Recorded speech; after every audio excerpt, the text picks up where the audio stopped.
Well, firstly, hello, Graham. If I could start with you, if that's all right. Sure. Just how much player interaction have you had this week, and have the training regimes been stepped up a little bit now? Yeah, I had a meeting yesterday with all the group, which was a good meeting. Just informing the guys of where we're at, what the plan is over the next few days. So that was good. It was positive. Nice to see everybody. And yeah, as you can imagine, training's been stepped up. Everyone's sort of keen to get going. Using the facility at the training ground to run and do their individual work. So we're just waiting for the next stage now. Well, you have had one more player that's tested positive. What was the sort of reaction to that within the squad? And most importantly, how is the player? He's okay. He's good. I spoke to him yesterday. No symptoms. So he's feeling good. It's a bit strange for him, of course. Doesn't like being in his house, self-isolating, but understands why he has to do it. I think the players, as you'd imagine, just a bit of concern, just making sure he's okay. But he is, so everyone's happy with that. And spirits were good. Oh, good. Well, pleased to hear that. And Paul, just a question for you as well. This week, we saw that you have announced you're going to refund ticket sales for the last remaining games that we played behind closed doors. That seems to have gone down really well with the fans, doesn't it? Yes, and they've been very patient, Becky. They've waited a long time for us to make a formal decision, but obviously we had to wait for the confirmation that the remainder of the games that we will play will be behind closed doors. So I think it was important to get the refund proposal out to the fans as soon as that confirmation came in.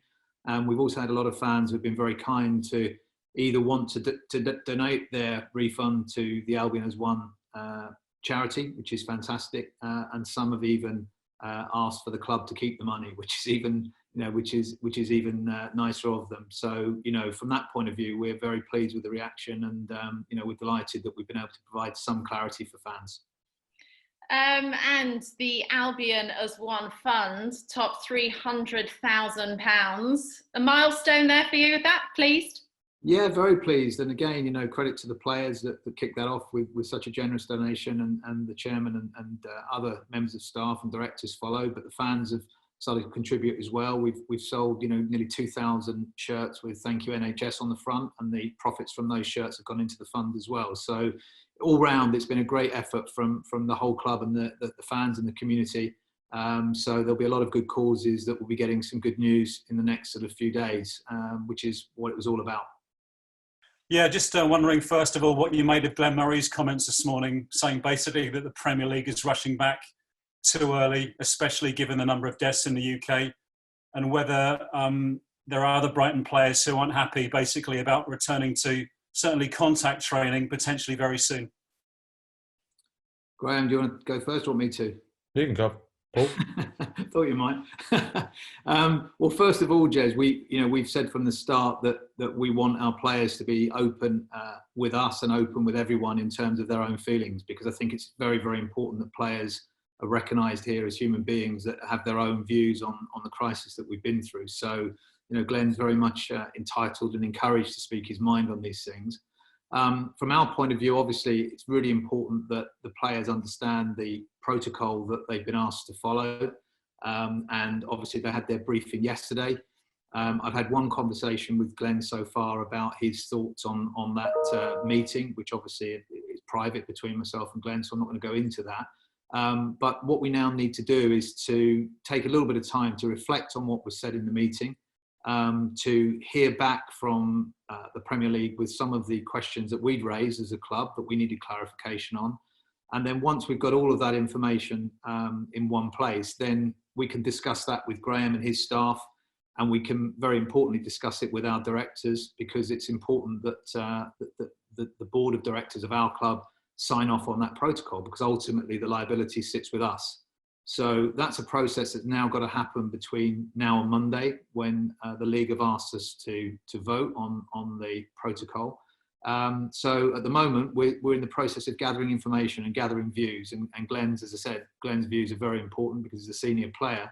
I think one of the challenges in meetings like that, and they were right, absolutely right to take place, because it's important that the players hear directly from the league and from the medical advisors on what they're being asked to sign up to. But of course, Glenn and our representatives are just 2 players out of a squad of 25. And each of those players will have their own family situations, their own personal views, their own personal concerns. So it's why we want to take a bit of time to make sure we understand everyone's views in the squad and take it from there. Graham, what were your thoughts on those comments from Glenn Murray this morning, and what would you say about those? I'd echo what Paul said. He's an experienced guy, a respected guy in our group. He's an intelligent person, entitled to his opinion. I think in this process we've got a lot of players from different backgrounds, different situations at home. Everyone needs to be able to consider it in their own way, in their own time. I think the fact that this is such a new experience for everybody, we're in uncharted territory, so to speak. So there's a lot of trial and error that has to happen, and you have to give people that time to make those decisions, those processes. But that's, as Paul said, that's where we're at in terms of the process. That's the meeting. The meeting is for people to gather thoughts, gather opinions. We're not all going to agree, I'm pretty sure. But as I understand that, I think that's okay still. But from our perspective, both meetings were positive, and we look forward to the feedback. And Graham, can you tell us about the managers' meeting specifically yesterday? Obviously, you were in on that. What were the main topics of conversation, and what are your main concerns off the back of that? I wouldn't want to go into too detail. It was a meeting for the managers, and I think that's the best way it should stay. I would say overall, if I'm just going to summarise, I think it was a positive meeting. There was a general move towards, I think everybody's in the same position, wanting to play, wanting to get going, want to have football, but at the same time acknowledging the circumstances that we're in. Some bits of clarity needed in terms of how the next stage looks, but overall, I think it was a positive meeting. Paul, just a couple of final ones, if I may. On Monday, the prospects of a neutral venue seemed to go away. Do you feel vindicated by that after the stand you made? No, I don't think it's about being vindicated. I think, our position all along was we just wanted the competition to stay as close to its original format as it possibly could. And, that was one element that seemed to us to be a very significant change that could have resulted in the competition becoming unfair. But we took our position, and a lot of other clubs shared that view, which obviously I'm not surprised by, because we all want to play at our home grounds. And from that point of view, we await the outcome of discussions now between the government and the Premier League and the police, and hope that we can continue to play the rest of the season now at our own venues. And just finally, to both of you, the Bundesliga restarting this weekend. What do you think the impact of that's going to be on what happens here with the Premier League? Well, I think one of the benefits of having a major league restarting before us is that obviously we can see, what they're doing, how they're doing it, what any issues they might face are, and how they deal with them. And I think all of that is of benefit to us as we look to try and restart. So from that point of view, I think there is a benefit, Jez, to them going first. And obviously we wish them luck and hope that everyone, is able to complete their fixtures safely. And we can all learn from what goes on over there this weekend. Graham, you agree with that? I think it's important at the same time to recognise that the league's played in a different context, a different country. But at the same time, absolutely, it's good to see how they deal with certain situations, and hopefully we can learn and we can share ideas, we can share solutions, because whether you're the Bundesliga or the Premier League, no one's been through this before. We're in new situations, so the more we can gather from each other, the better, and then hopefully we can get back playing ourselves. Graham, are you planning for the whole squad to be back in training next week in small groups? And are you happy with the protocol as it stands? We're planning for that. Yeah, we're still obviously awaiting everything to be signed off, and we're still awaiting for that confirmation. But that's the thought. We're moving towards that early part of the week start at stage 1. So I think need a bit more detail on how stage 2 and 3 look at this stage. But I think the general consensus is, stage 1, we understand where we're at with that. And we're looking forward to getting going when the green light goes. Are yourself and the players looking for more information on stage 2 and 3, as you mentioned, before actually returning for stage 1? Well, again, in an ideal world, that'd be nice, because I think everybody works off that reference of it's nice to have a plan, because then you can work towards something, you can prepare, and you can, do your job as best you can. At the same time, we know that we're in a public health crisis, and it's a new situation for everybody. So there's no necessarily roadmap that we can follow. So at the same time, I do understand that we have to get to step 1. We have to be comfortable with that as well, and then move towards step 2 and 3. But of course, from a playing, coaching, players perspective, it would be nice to see a pathway going forward. Do you, and I guess your family as well, do they feel safe about you returning to the training ground next week with this initial return to play protocol? I think there are concerns, of course, because it's we've come out of lockdown. The situation isn't totally resolved, so there's concerns. I've got a young family. My wife's family have health issues, so there are concerns there. But there are concerns all over the country as well at the moment as well, I recognise. So, but at the same time, we're human beings like everybody else. We need that clarity if we can.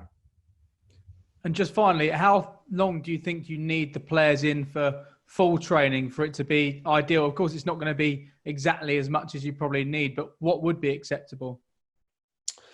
I think that's the $1 million question. At the moment, we're looking at a 3-month break from playing football. And whilst we've been keeping fit from a fitness perspective, we haven't been keeping fit from a football perspective because we've not been playing.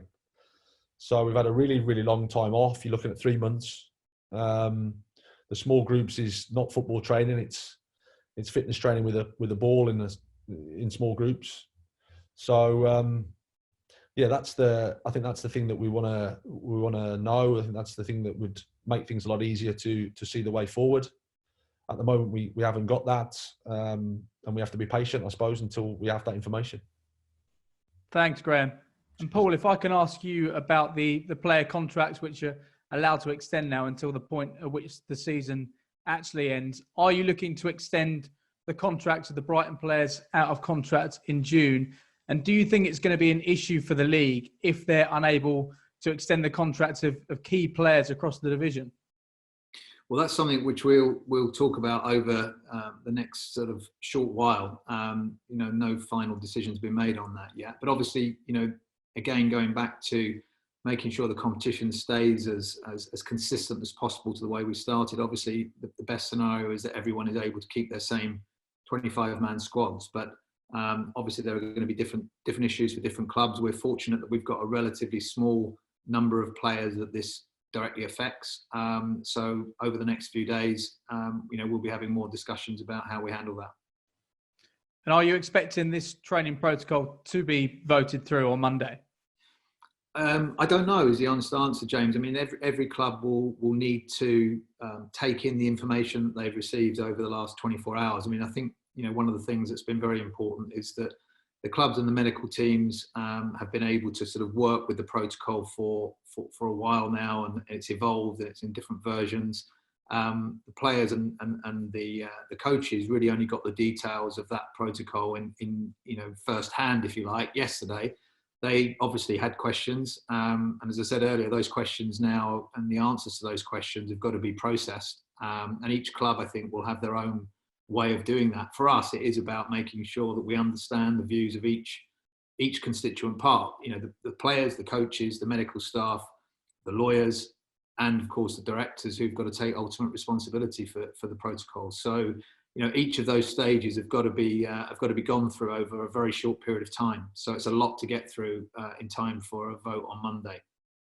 And just finally for me, in terms of June the 12th being, I guess, the best case scenario, does that seem a bit optimistic? It does feel like every week there are more and more hurdles for us to eventually get to the point where Project Restart can actually really happen.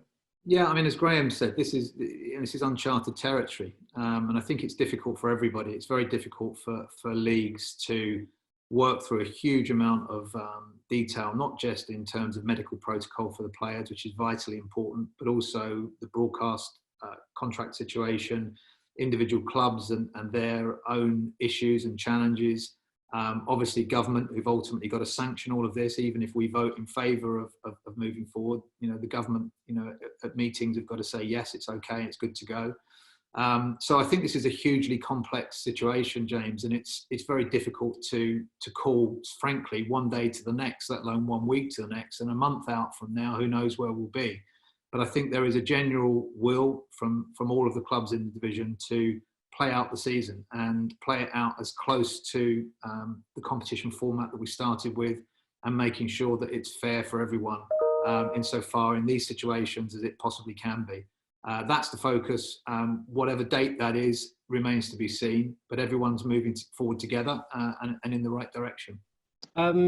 If just stay with you for a moment, Paul, is the plan still to, or is the plan moved back slightly to train on Tuesday? And could we be in a situation where some players are training and some aren't, if some of these things haven't been resolved? I'd like to think positively, Johnny, for now, which is, you know, we will get to a good outcome and that everybody will be comfortable with it, because really that's important. And as Graham said again earlier, this is the first stage of 3. So this is the least risky stage, I suppose, is the best way of putting it, in the sense that, you know, we've got small groups, social distancing effectively is being maintained on the pitch. We're sanitising the environment. The players are not coming into the building for any significant amount of time. You know, there's a small opportunity to use some of the gym, but again, under very strict conditions. They're not eating in the restaurants, they're not showering at the facility. So insofar as it possibly can be, it will be, you know, a safer environment as it possibly can be made to be. So this is the first stage.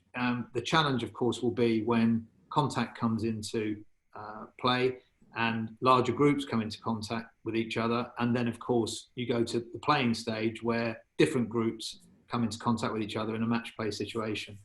We haven't seen the protocols for stage 2 and stage 3 yet. So it's really difficult to comment specifically on those, but they're all very detailed, and you know, we need to see where we are on Monday, and then of course on Tuesday, assuming that everything was positive on Monday. Okay, great. I know you pushed for time. Graham, just quickly, one for you. In terms of those players coming back, I know a lot's still to be decided, but are there any players who you are not expecting to come back to training, just because I know some of them have had procedures, operations, or who will not really be featuring in the next week or so if everyone does return to group training? No, everybody's okay. Aaron Connolly's responded really well. We're working hard, so he's close to joining the group. If not, probably will join the small group training. Stephen Alzati as well will be okay to train. So we've got no problems from an injury perspective. We're expecting everybody that can train to train. Paul, I just wanted to pick up on one point you made earlier about the training protocol and it being shown to various people at the club, including the lawyers. Is that where you think the biggest sticking point could be? Here, yeah, so I'm off mute. Well, it's just a process that we have to go through, Dan, because ultimately, as I said, the directors have got to sign off on the protocol, and with that sign off comes liability. and where there's liability, there's lawyers. So, we need, and we have a process internally of making sure that every part of our club is comfortable with what we're doing. And really the most important constituents in that, of course, are the players, because they need to feel safe. They need to feel that it's the right thing for them to do collectively and individually. Clearly the same for Graham and his staff who are involved in that bubble.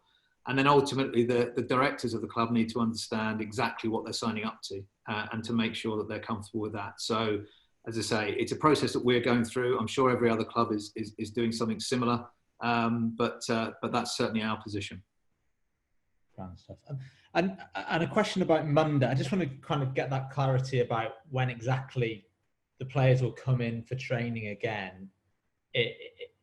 With regards to this protocol, is it possible for it to happen on Monday, or because the vote doesn't happen till Monday? No, I think the players will be in on Tuesday, assuming everything was positive, and Graham and his staff will prepare for that. There'll also be some testing that will go on to make sure, obviously, that when the players do come in for training, that they're in as good a shape as possible and free of, obviously, the virus. I know this is a hard question, but in percentage terms, how confident are you now that the season will be played out on the pitch? And are you more confident now than you were maybe perhaps a week or so ago?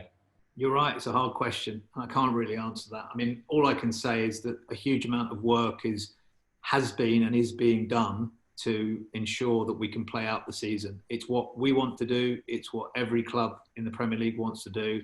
But as we've said, and I know it's boring, but I'll say it again, we want to do it when it's as safe as possible to do so, and providing it's fair. And, that's something which, has been our mantra. I think this is the 8th consecutive week that I've sat here in front of these white blinds and said something similar. But it is important because, we want to finish the competition. We want to try and, at least give our broadcast partners, the fans, the players, the coaches, a natural end to a competition that started what feels like a very long time ago.